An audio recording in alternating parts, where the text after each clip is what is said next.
हाँ जी, टॉपिक अपना संविधान सभा। संविधान सभा काम क्या था? संविधान सभा का मूल रूप से संविधान सभा दो काम करती थी। एक काम था संविधान सभा का संविधान का निर्माण करना, और एक संविधान सभा का काम था वो संसद के रूप में भी, जब तक भारत में अंतिम रूप से संसद का गठन नहीं हुआ, वो संसद के रूप में भी कार्य करती थी। तो संविधान सभा किस प्रकार से संविधान सभा का गठन हुआ, किस प्रकार से संविधान सभा की सबसे पहले मांग कैसे उठी, क्या बातें हुई, उसकी बात करते हैं अपने सबसे पहले, फिर संविधान सभा की बात करेंगे। तो सबसे पहले 1895 में बाल गंगाधर तिलक, 1895 में बाल गंगाधर तिलक के स्वराज्य विधेयक में उन्होंने अपने संविधान के लिए बात की थी। स्वराज्य मेरा जन्मसिद्ध अधिकार है, मैं इसे लेकर रहूंगा, उनकी वो कंडीशन भी है। तो 1895 में सबसे पहले बाल गंगाधर तिलक के स्वराज्य विधेयक में संविधान की मांग जो है वो दिखाई देती है। उसके बाद में 1922 के अंदर महात्मा गांधी जी ने संविधान के लिए कहा कि जो संविधान बनेगा भारत में, वो स्वयं कौन बनाएंगे? भारतीय बनाएंगे। कि भारत का संविधान बनेगा और वो संविधान ऐसा हो जो भारतीयों की इच्छा से बना हो, भारतीय जैसा संविधान चाहते हैं वैसा संविधान बने। तो ये बात किसने की? 1922 में गांधी जी की एक पुस्तक थी जिसमें उनकी ये संविधान की बात मिलती है। कौन सी? हरिजन पत्रिका। तो हरिजन पत्रिका नामक पुस्तिका में गांधी जी ने बात की कि भारतीय संविधान भारतीयों के द्वारा बनाया जाना चाहिए। 1934 में एम.एन. रॉय ने बात की। 1936 में कांग्रेस ने जो है वो संविधान सभा की मांग को, संविधान की बात को स्वीकार किया। 1940 में अंग्रेजों ने इस बात को स्वीकार कर लिया कि ठीक है, संविधान का निर्माण होगा और भारतीय बनाएंगे संविधान को। उसके बाद में अंग्रेजों ने एक प्रस्ताव भेजा, क्रिप्स मिशन भेजा भारत में, और क्रिप्स मिशन के अंतर्गत जो योजनाएं दी वो क्रिप्स मिशन भारत में असफल हो। क्रिप्स मिशन के प्रस्ताव लागू नहीं हो पाए। उसके बाद में अगली बात आती है यहां से अपने कैबिनेट मिशन योजना।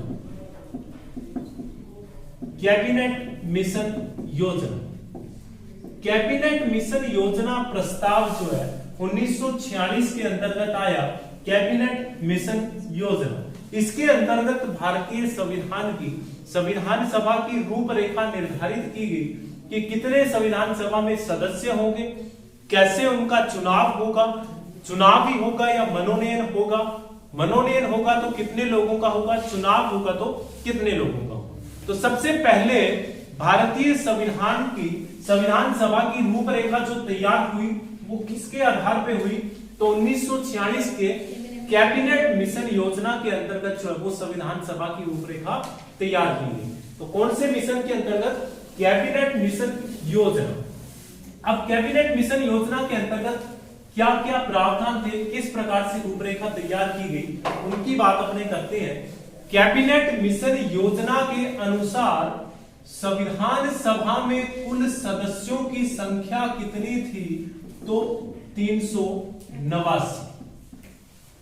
कुल सदस्य थे 389। कैबिनेट मिशन योजना के अनुसार संविधान सभा में सदस्यों की संख्या कितनी थी? तो 389। अब 389 सदस्य थे, वो कहां से जाएंगे? तो 292 सदस्य, 93 सदस्य, 4, 292 सदस्य जाएंगे ब्रिटिश प्रांतों से। 292 सदस्य ब्रिटिश प्रांतों से, 93 सदस्य देसी रियासतों से, और 4 सदस्य चीफ कमिश्नरी प्रांतों से। 4 सदस्य चीफ कमिश्नरी प्रांतों से, 292 सदस्य ब्रिटिश प्रांतों से, 93 सदस्य देशी रियासतों से और 4 सदस्य कहां से होंगे, चीफ कमिश्नरी प्रांतों से। 389 थे टोटल, 292 ब्रिटिश प्रांतों से, 93 देशी रियासतों से और 4 कहां से, चीफ कमिश्नरी प्रांतों से। जो 292 ब्रिटिश प्रांतों से थे, ब्रिटिश प्रांत सबसे पहले तो ब्रिटिश प्रांत क्या थे, तो भारत में ऐसे क्षेत्र जो पूर्ण रूप से किसके अधीन थे, अंग्रेजों के, पूर्ण रूप से अंग्रेजों की व्यवस्थाएं वहां पे चलती थी, वो ब्रिटिश प्रांत थे, देशी रियासतें यहाँ के शासकों द्वारा। और चीफ कमिश्नरी प्रांत जैसे समझने के लिए आज के जैसे केंद्र शासित प्रदेश है, उस हिसाब से वो चीफ कमिश्नरी प्रांत थे। तो वहां से 4 सदस्य जाएंगे, देशी रियासतों से 93 जाएंगे और ब्रिटिश प्रांतों से कितने जाएंगे, 292 सदस्य। अब इनका निर्वाचन होगा मनोनयन हो, तो निर्वाचन 10 लाख जनसंख्या पर एक सदस्य, 10 लाख जनसंख्या पर एक सदस्य का अप्रत्यक्ष निर्वाचन होगा। 10 लाख जनसंख्या पर एक सदस्य का अप्रत्यक्ष निर्वाचन। ये जो ब्रिटिश प्रांतों से निर्वाचित जो सदस्य होने वाले थे और ये देशी रियासतों वाले जो थे वो थे मनोनयन। और चीफ कमिश्नरी प्रांतों से कितने थे, 4 थे। तो 4 चीफ कमिश्नरी प्रांत जो थे, अजमेर, मेरवाड़ा,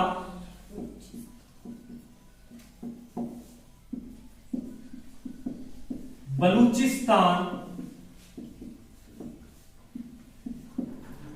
कुर्ग और दिल्ली, ABCD। अजमेर, मेरवाड़ा, बलूचिस्तान, कुर्ग और दिल्ली, ये 4 चीफ कमिश्नरी प्रांत थे। चारों चीफ कमिश्नरी प्रांतों से एक एक सदस्य जाएंगे और इनका क्या होना था, निर्वाचन होना था, अप्रत्यक्ष निर्वाचन। तो चुनाव कितने लोगों का होगा, 292 ब्रिटिश प्रांतों वाले और 4 कौन से, चीफ कमिश्नरी प्रांतों वाले। यानी 389 में से कितने लोगों का निर्वाचन होगा, 296 लोगों का। ब्रिटिश प्रांतों से कितने जाएंगे, 292। चीफ कमिश्नरी प्रांतों से कितने जाएंगे, 4 चीफ कमिश्नरी प्रांत थे। अजमेर, मेरवाड़ा राजस्थान में अपने है, बलूचिस्तान पाकिस्तान के थे, कुर्ग अपना कर्नाटक के अंदर, दिल्ली, ये 4 चीफ कमिश्नरी प्रांत थे। यहाँ से एक एक सदस्य जो है वो अप्रत्यक्ष निर्वाचन होगा। मनोनीत 93 सदस्यों का देशी रियासतों से, और ये जो थे इनका भी क्या होना था, निर्वाचन होना था, अप्रत्यक्ष निर्वाचन। अब एक तो निर्वाचन और मनोनयन क्या होता है, निर्वाचन जो चुनाव के द्वारा बनते हैं और मनोनीत जिसको सीधा चुना जाता है। जैसे आज की व्यवस्था में यदि अपने देखें तो राष्ट्रपति जैसे राज्यसभा में 12 सदस्यों को मनोनीत करता है, कला, साहित्य, विज्ञान, समाज सेवा उनके आधार पर मनोनीत करता है। और निर्वाचन जो चुनाव के द्वारा चुने जाते हैं। निर्वाचन 2 तरीके से, एक प्रत्यक्ष निर्वाचन और एक अप्रत्यक्ष निर्वाचन। प्रत्यक्ष निर्वाचन वो होता है जिसमें जनता खुद वोट करती है। फॉर एग्जाम्पल के जैसे अपने विधानसभा के चुनाव होते हैं, लोकसभा के चुनाव होते हैं, अपने विधायकों सांसदों को खुद वोट करते हैं। तो वो जिसमें जनता खुद वोट करती है वो कौन सा चुनाव हो गया, प्रत्यक्ष चुनाव हो गया। और अप्रत्यक्ष चुनाव कौन सा, जिसमें जनता के चुने हुए प्रतिनिधि वोट करते हैं। जैसे राष्ट्रपति का चुनाव, राष्ट्रपति के चुनाव में हम खुद वोट नहीं देते, हमारे चुने हुए प्रतिनिधि MP MLA जो होते हैं, लोकसभा, राज्यसभा, विधानसभा में हम जो सदस्य भेजते हैं वो राष्ट्रपति के चुनाव में वोट करते हैं। तो हमारे चुने हुए प्रतिनिधि जब आगे वोट करते हैं वो कौन सा चुनाव होता है, अप्रत्यक्ष निर्वाचन होता है। तो इनका भी क्या होना था, अप्रत्यक्ष निर्वाचन होना था। और देशी रियासतों से जो सदस्य थे उनका क्या होना था, मनोनयन। तो ये रूपरेखा निर्धारित की गई कि इतने इतने सदस्य जाएंगे, 292 ब्रिटिश प्रांतों से, 93 देशी रियासतों से और 4 सदस्य चीफ कमिश्नरी प्रांतों से। अच्छा, एक बात ये कि कुल सदस्य जो कैबिनेट मिशन योजना में रखे गए 389 रखे गए। 389 क्यों रखे गए, 390 भी रख सकते थे, 400 भी कर सकते थे, पूरे 300 भी कर देते। क्यों किए 389 इसलिए की गए, यहाँ पे अपने देख रहे हैं कि 10 लाख की जनसंख्या पे एक सदस्य, ये जो 389 का आंकड़ा निर्धारित हुआ ये जनसंख्या के हिसाब से निर्धारित किया गया था कि उस समय जनसंख्या इतनी थी कि सदस्यों की संख्या टोटल कितनी बन रही थी 389। तो ये आंकड़ा निर्धारित किया गया कि संविधान सभा में 389 सदस्य होंगे, 292 ब्रिटिश प्रांतों से जाएंगे, 93 देशी रियासतों से जाएंगे और 4 सदस्य कहां से जाएंगे, चीफ कमिश्नरी प्रांतों से जाएंगे। इतनी बात निर्धारित की गई। इसके बाद में जो ये 296 थे, चुनाव होना था 296 सदस्यों का, तो 296 सदस्यों का जब चुनाव हुआ जुलाई अगस्त 1946 में, जब चुनाव हुए संविधान सभा के, जुलाई अगस्त 1946 के अंदर संविधान सभा के चुनाव हुए और उस चुनाव के अंदर जो परिणाम आए वो इस प्रकार रहे। कांग्रेस को सीटें मिली कितनी, 208, मुस्लिम लीग को सीटें मिली 73, निर्दलीय थे 8, अन्य पार्टियों के सदस्य थे 7, टोटल 296। कांग्रेस के 208, मुस्लिम लीग के 73, निर्दलीय 8, अन्य पार्टियों के 7, टोटल कितने हो गए 296 सदस्य। निर्दलीय कौन से, जो किसी भी राजनीतिक दल से संबंधित नहीं हो, आजाद उम्मीदवार जो होते हैं वो, और अन्य पार्टियां 7 सदस्य थे जो अन्य राजनीतिक दलों से एक एक सदस्य, जैसे सीपीआई थी, कम्युनिस्ट पार्टी, साम्यवादी पार्टी जो है, सोमनाथ लाडी थे, जैसे डॉक्टर बी.आर. अम्बेडकर लड़े थे, वो कांग्रेस के बैनर से नहीं लड़े थे, अनुसूचित जाति मोर्चा संघ, इस प्रकार से उनका राजनीतिक संगठन था, उससे वो चुनाव लड़े। तो इस प्रकार से अन्य 7 अन्य राजनीतिक दल थे जिनकी एक एक सीटें जो है वो आई। तो टोटल 296 सदस्य जुलाई अगस्त 1946 में संविधान सभा के चुनाव हुए और उन चुनावों के परिणाम इस प्रकार रहे। कांग्रेस को 208 सीटें मिली, मुस्लिम लीग को 73 मिली, निर्दलियों को 8 सीटें मिली और अन्य पार्टियों को 7, टोटल 296। कैबिनेट मिशन योजना के अनुसार संविधान सभा में सदस्यों की संख्या कितनी हुई थी, 389। चुनाव कितनी सीटों के परिणाम आए, 296 सीटों के, पीछे कितने बच गए, 93। उन 93 का क्या होना था, मनोनयन होना था, चुनाव नहीं होना था, मनोनयन होना था। तो 296 सीटों का मनोनयन किया, सॉरी 93 सीटों का मनोनयन हुआ और 296 सीटों पर चुनाव हुए। अब ये चुनाव परिणाम संपन्न हुए, इसके बाद में आगे की प्रक्रिया प्रारंभ की गई, संविधान निर्माण की, संविधान सभा की बैठकें प्रारंभ होती है। संविधान सभा की बैठक, संविधान सभा की बैठकें प्रारंभ हुई तो संविधान सभा की प्रथम बैठक जो है वो 9 दिसंबर 1946, 9 दिसंबर 1946 को संविधान सभा की बैठकें प्रारंभ हुई। तो संविधान सभा आपसे पूछे कि संविधान सभा की पहली बैठक कब हुई थी, तो 9 दिसंबर 1946 को, इनको अधिवेशन भी कहते हैं अपने। तो 9 दिसंबर 1946 को संविधान सभा की पहली बैठक हुई।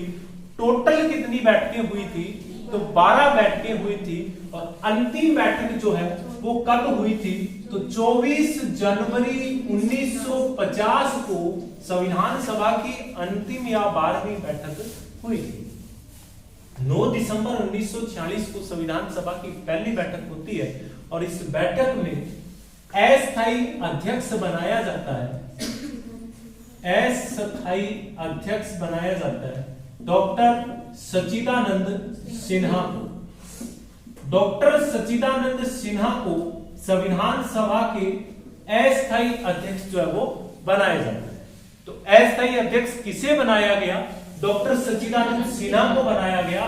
कौन सी बैठक में बनाया गया, प्रथम बैठक के अंदर जो है वो संविधान सभा की डॉक्टर सच्चिदानंद सिन्हा को अस्थायी अध्यक्ष जो है वो बनाया गया। और अस्थायी उपाध्यक्ष किसे बनाया गया, अस्थायी उपाध्यक्ष फ्रैंक एंथनी। फ्रैंक एंथनी अस्थायी उपाध्यक्ष बने। पहली बैठक 9 दिसंबर 1946 को प्रथम बैठक होती है। उसके बाद में अपने एक छोटी सी गलती कर जाती है। 9 दिसंबर के बाद में अपने बैठक पढ़ते हैं कौन सी? 11 दिसंबर 1946।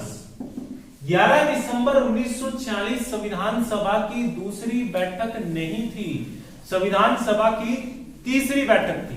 दूसरी बैठक कब हुई? 10 दिसंबर 1946 को, लेकिन उसमें कुछ विशेष बातें नहीं हुई। इस कारण अपने सीधी जो है वो 11वीं बैठक को पढ़ते हैं। तो 11 दिसंबर 1946 को संविधान सभा की तीसरी बैठक में डॉक्टर राजेंद्र प्रसाद को संविधान सभा के क्या बनाया गया? स्थायी अध्यक्ष बनाया गया। डॉक्टर राजेंद्र प्रसाद को संविधान सभा के स्थायी अध्यक्ष बनाए गए तीसरी बैठक में, 11 दिसंबर 1946 वाली बैठक में बनाए।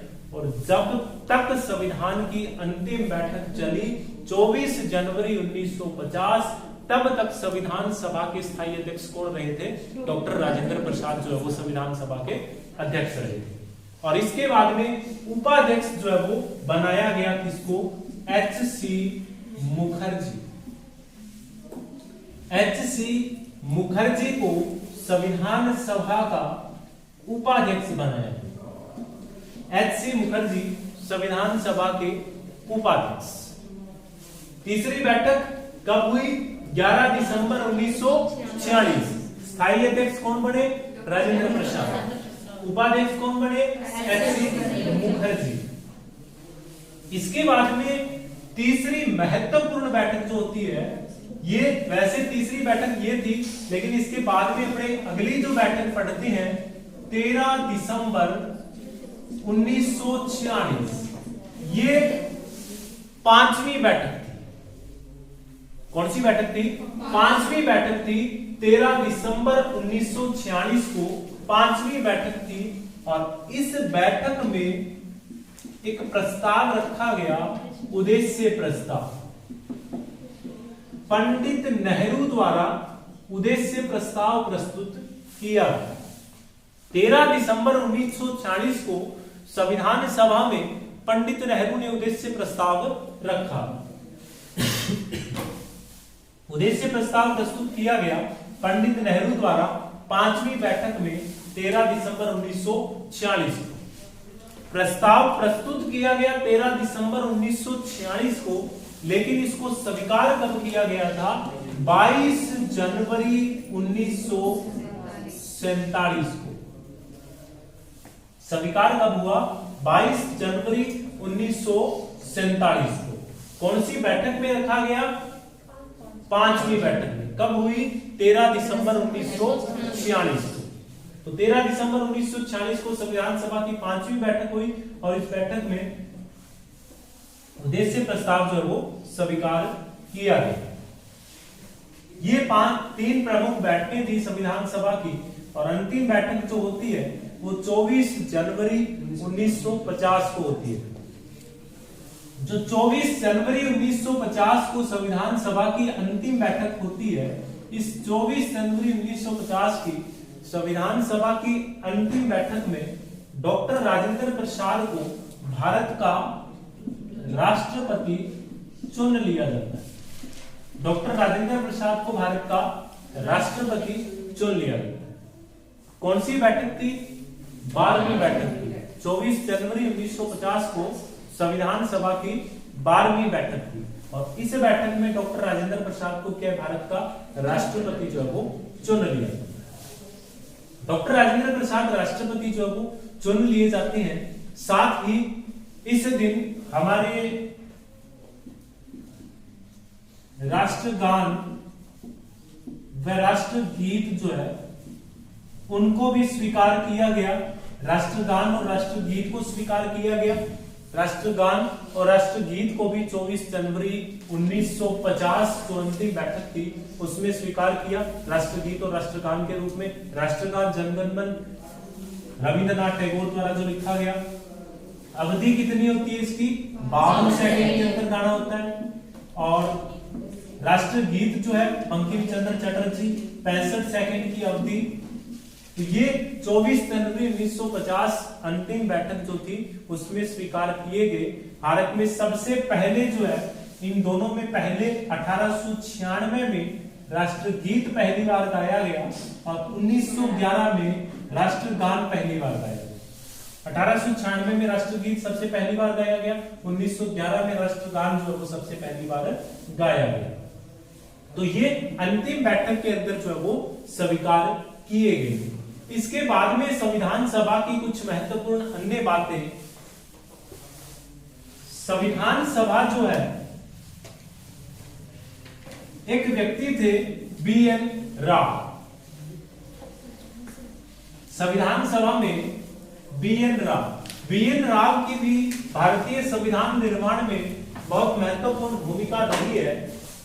संविधान सभा के संवैधानिक सलाहकार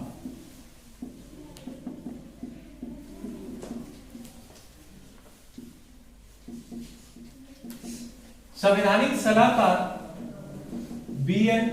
राव संविधान सभा के संवैधानिक सलाहकार रहे तथा बी.एन. राव ही वो व्यक्ति है जिन्होंने भारतीय संविधान का सबसे पहले प्रारूप तैयार किया। तो सबसे पहले संविधान का प्रारूप तैयार करने वाले व्यक्ति भी कौन थे?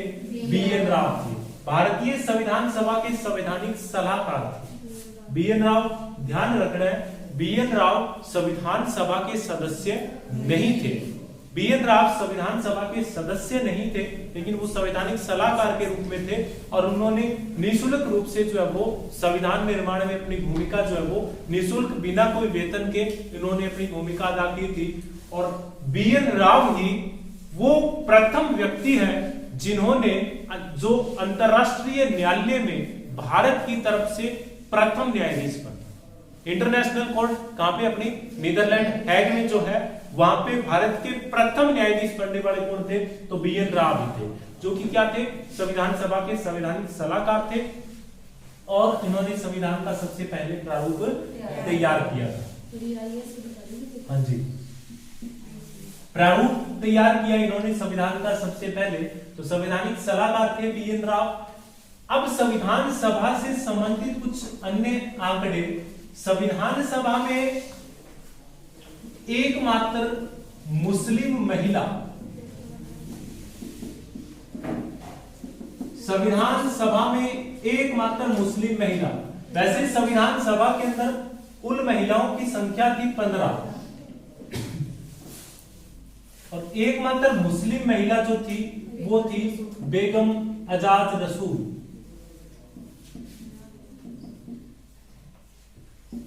बेगम एजाज रसूल संविधान सभा की एकमात्र मुस्लिम महिला कौन सी थी? बेगम एजाज रसूल। संविधान सभा में एकमात्र ईसाई महिला का जिक्र आता है। एकमात्र ईसाई महिला राजकुमारी अमृत कौर। राजकुमारी अमृत कौर जिसको अपने सबसे पहले 1947 का जो अंतरिम मंत्रिमंडल पढ़ते हैं उसमें वो स्वास्थ्य मंत्री भी रही थी, राजकुमारी अमृत कौर। तो राजकुमारी अमृत कौर संविधान सभा की एकमात्र ईसाई महिला, एकमात्र मुस्लिम महिला बेगम एजाज रसूल। संविधान सभा में सीपीआई, कम्युनिस्ट पार्टी, साम्यवादी राजनीतिक दल, उससे जाने वाले एकमात्र व्यक्ति तो सोमनाथ लाहिड़ी। सोमनाथ लाहिड़ी संविधान सभा में साम्यवादी दल के एकमात्र व्यक्ति, साम्यवादी दल के एकमात्र व्यक्ति सोमनाथ लाहिड़ी। संविधान सभा में सबसे ज्यादा सदस्य भेजने वाली रियासत जो थी वो थी मैसूर, तथा एक रियासत ऐसी भी थी जिसका संविधान सभा में कोई सदस्य नहीं गया, हैदराबाद। हैदराबाद एकमात्र ऐसी रियासत थी जिसका संविधान सभा में कोई सदस्य नहीं गया। जब से संविधान सभा की बैठकें प्रारंभ हुई 9 दिसंबर 1946 से, और उसके बाद में कभी भी जो है वो संविधान सभा में हैदराबाद का कोई भी प्रतिनिधि संविधान सभा के अंदर नहीं पहुंचा। तो संविधान सभा की एकमात्र ऐसी रियासत जिससे कोई सदस्य नहीं था तो हैदराबाद, और ऐसी रियासत जिसके सबसे ज्यादा सदस्य थे मैसूर। सीपीआई साम्यवादी दल के एकमात्र नेता सोमनाथ लाहिड़ी, एकमात्र मुस्लिम महिला बेगम अयाज रसूल, एकमात्र ईसाई महिला तो राजकुमारी अमृत कौर। संविधान सभा में संविधान पर जो हस्ताक्षर करने वाले जो व्यक्ति थे, जब संविधान सभा की अंतिम बैठक हुई कब, 24 जनवरी 1950। 24 जनवरी 1950 को जब संविधान सभा की अंतिम बैठक होती है तो इस बैठक में 284 सदस्यों ने संविधान पर हस्ताक्षर किए। तो हस्ताक्षर की सदस्य संख्या यदि पूछे तो संविधान सभा में हस्ताक्षर, संविधान पर हस्ताक्षर करने वालों की संख्या कितनी थी, तो 284 सदस्य जो थे जिन्होंने संविधान पर हस्ताक्षर किए। सबसे पहले हस्ताक्षर करने वाले व्यक्ति पंडित जवाहरलाल नेहरू, और सबसे अंत में करने वाले व्यक्ति थे डॉक्टर राजेंद्र प्रसाद। सबसे अंत में करने वाले डॉक्टर राजेंद्र प्रसाद, और सबसे पहले संविधान पर हस्ताक्षर किया पंडित नेहरू।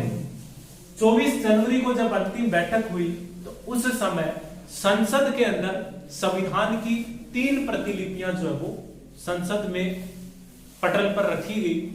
3 प्रतिलिपियां संविधान की रखी गई। 3 प्रतिलिपियां संविधान की संसद के अंदर पटल पर रखी गई। वो जो प्रतिलिपियां थी इंग्लिश के अंदर थी, एक प्रतिलिपि थी जो चित्रात्मक थी, एक सीधी अंग्रेजी में लिखी हुई, एक हिंदी भाषीय अनुवाद। तो जो प्रतिलिपि थी, संविधान लिखने का जो काम किया था वो किया था किसने, प्रेम बिहारी नारायण रायजादा। प्रेम बिहारी नारायण रायजादा ने संविधान लिखने का कार्य किया था। संविधान लिखने का कार्य प्रेम बिहारी नारायण रायजादा मूल रूप से दिल्ली के निवासी थे, और जब संविधान लिखने की बात आई तो इनसे जब वार्ता की गई, इनसे पूछा गया कि आप संविधान लिखने के एवज में हमसे क्या लोगे। संविधान सभा के सदस्यों ने जब इनसे पूछा तो इन्होंने अपनी एक बात कही कि सर मैं जो है संविधान लिखने के लिए बिना कोई वेतन लिए मैं संविधान लिख दूंगा, बस एक ही बात है मेरी कि संविधान के प्रत्येक पेज पर जो है वो मेरा नाम हो अंत में, और अंतिम पेज पर मेरे और मेरे दादाजी का नाम जो है वो संविधान में होना चाहिए। पेज की संविधान समाप्त होने पे अंतिम पेज पर लिख दीजिए, मैं संविधान लिखने के लिए तैयार हूं। तो 6 माह का समय लगा और इन्होंने संविधान जो है वो हस्तलिखित संविधान में अपना हाथ से इन्होंने जो है वो संविधान लिखा। संविधान में एक मैंने बात की कि चित्र बने हुए थे। संविधान में कितने भाग हैं, तो 22 भाग है। प्रत्येक भाग के प्रारंभ होने पर संविधान में चित्र बना हुआ।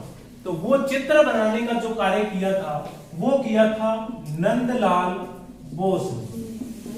तो संविधान पर चित्र बनाने का कार्य जो है वो किया गया किसके द्वारा, नंदलाल बोस द्वारा। संविधान में चित्र बनाए गए 22 भागों के प्रारंभ होने पर वो चित्र बनाए गए और उनका मेहनताना उन्होंने 21,000 रुपए लिए। और संविधान निर्माण में कुल जो खर्च हुआ वो लगभग 64 लाख रुपए जो है वो संविधान निर्माण में खर्च हुए। और संविधान निर्माण का समय जो है वो सबको पता ही है अपने कितने, 2 वर्ष 11 माह और 18 दिन का समय जो है वो संविधान निर्माण में लगा। संविधान लिखने में 6 माह का समय लगा, संविधान निर्माण में जो है वो कितना टाइम लगा, 2 वर्ष 11 माह 18 दिन का समय लगा। इसके बाद में संविधान सभा की कुछ समितियां जिनकी बात अपने अगली क्लास में करेंगे।